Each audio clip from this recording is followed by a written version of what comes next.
Hello എല്ലാ കൂട്ടുകാർക്കും sports ന്യൂസിൻ്റെ മറ്റൊരു വീഡിയോയിലേക്ക് സ്വാഗതം.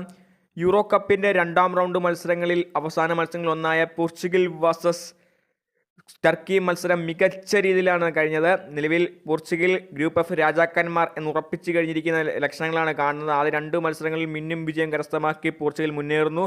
മത്സരത്തിലാകട്ടെ പോർച്ചുഗൽ 3-0 എന്ന ഏകാധിപത്യ വിജയമാണ് തുർക്കിക്കെതിരെ നേടിയത്.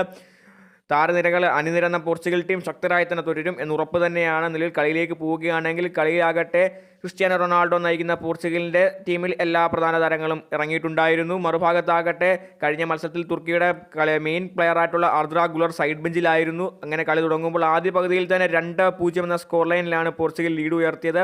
ആദ്യ ചാൻസ് വളരെ മികച്ച ചാൻസുകൾ റൊണാൾഡോയ്ക്കും പോർച്ചുഗൽ നാഷണൽ ടീമിന് ലഭിച്ചിട്ടുണ്ടായിരുന്നു. എങ്കിൽ പോലും റൊണാൾഡോയെ കൃത്യമായി അത് കൺവേർട്ട് ചെയ്യാൻ സാധിച്ചില്ല. എങ്കിൽ പോലും മോശം പ്രകടനമല്ല റൊണാൾഡോയുടെ ഭാഗത്തുനിന്ന് ഉണ്ടായത് കളിയിലുടനീളം. ആദ്യ പകുതിയിൽ തന്നെ ബെർണാഡോ സിൽവയിലൂടെ ഒരു സൂപ്പർ ഗോളിലൂടെയാണ് പോർച്ചുഗൽ ആദ്യ ഗോൾ നേടിയത്. ശേഷം ഉടൻ തന്നെ കളിക്കുകയും അത് ജാവോ ക്യാൻസലോയുടെ ഭാഗത്തുനിന്ന് ഒരു റൊണാൾഡോയ്ക്ക് കൊടുത്ത ഒരു മിസ് പാസ് ആയിരുന്നു. ആ മിസ് പാസ് ഒരു ഓൺ ഗോളിൽ കലാശിക്കുകയായിരുന്നു. അങ്ങനെ പോർച്ചുഗലിന് 2 ഗോളുകളാണ് ആദ്യ പകുതിയിൽ തന്നെ ലഭിച്ചത്.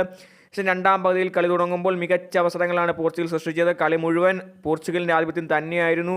അങ്ങനെ രണ്ടാം പകുതിയിലാകട്ടെ റൊണാൾഡോയും ഗോളിയും മാത്രമുള്ള 1-on-1 സിറ്റുവേഷൻ വന്നപ്പോൾ റൊണാൾഡോ പാസ് ചെയ്ത് ബ്രൂണോ ഫെർണാണ്ടസിന് മനോഹരമായ ഒരു അസിസ്റ്റ് നൽകി.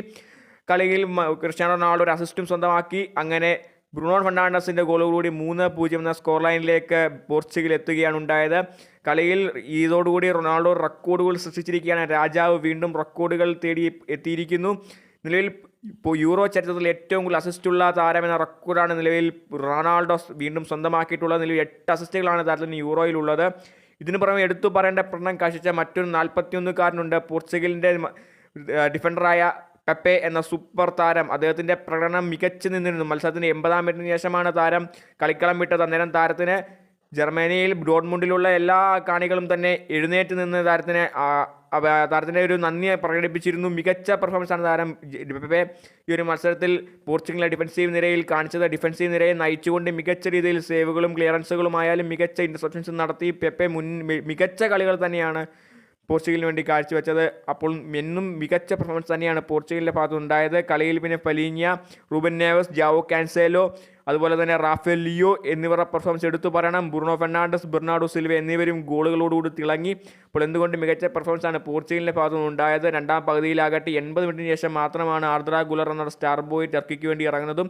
എങ്കിൽ പോലും താരത്തിന് കാര്യമായി ഒന്നും ചെയ്യാൻ സാധ്യതയില്ല. ടർക്കിയുടെ ഭാഗത്തുനിന്നും ഇടയ്ക്കിടെ അറ്റാക്കുകൾ ഉണ്ടെങ്കിൽ പോലും അത് അവസാനത്തേക്ക് എത്തുന്നില്ലായിരുന്നു. പോർച്ചുഗൽ ഡിഫൻസിന് മുറിച്ച് കടക്കാൻ ടർക്കിക്ക് സാധിച്ചില്ല. അപ്പോൾ എന്തുകൊണ്ട് മികച്ചൊരു പെർഫോമൻസ് ആയിരുന്നു പോർച്ചുഗലിൻ്റെ ഭാഗത്തുനിന്ന് ഉണ്ടായത്. അപ്പോൾ കളിയിലുടനീളം പോർച്ചുഗൽ ആധിപത്യം തന്നെയായിരുന്നു. അപ്പോൾ ഗ്രൂപ്പ് എഫ് വിന്നേഴ്സ് ആയി പോർച്ചുഗൽ ഏകദേശം മാറിക്കഴിഞ്ഞിട്ടുണ്ട്. അപ്പോൾ കണ്ടറിയണം പോർച്ചുഗൽ ഈ വിജയപാത തുടർന്ന് യൂറോ ചാമ്പ്യന്മാരാകുമോ എന്ന് നിങ്ങൾ ഇതിനെപ്പറ്റിയുള്ള നിങ്ങളുടെ കമൻറ്റ് ചെയ്യുക. ഇതുപോലെ കൂടുതൽ വീഡിയോസായി ചാനൽ സബ്സ്ക്രൈബ് ചെയ്യൂ. അടുത്ത വീണ്ടും കാണാം.